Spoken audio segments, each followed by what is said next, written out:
দেশি মুরগির মাংস রান্না করব আলু পটল দিয়ে। তার জন্য পটলগুলোকে হলুদ আর লবণ দিয়ে ভেজে নেব। আমার পটল ভাজা হয়ে গেছে, পটলগুলোকে তুলে নেব। এই পটলগুলো ভাজা হয়ে গেছে, একটা বাটির মধ্যে লবণ আর আলুগুলোকে তুলে নেব।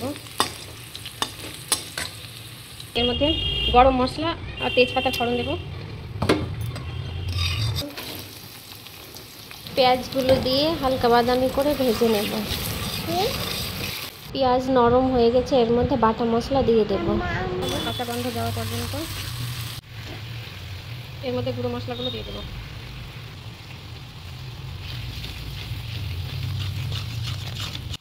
মশলাটাকে ভালোভাবে কষাবো।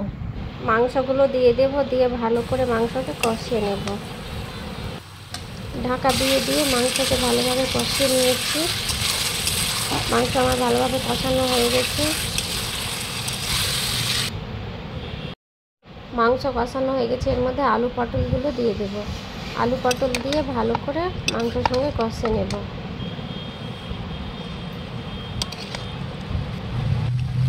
ভালোভাবে আলু পটল আর মাংস একসঙ্গে ভালোভাবে কষাবো।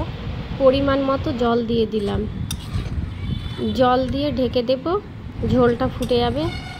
ঝোল ফুটে গেলে মাংস আর আলু ভালোভাবে সেদ্ধ হয়ে যাবে। কম আঁচে রেখে দেব আমি 10 মিনিট। আমার ঝোল ফুটে গেছে, আমি আঁচ কমিয়ে রেখে দেব 10 মিনিট। আমার রান্না হয়ে গেছে। এভাবে একবার বানিয়ে দেখবেন, খেতে খুব ভালো লাগবে।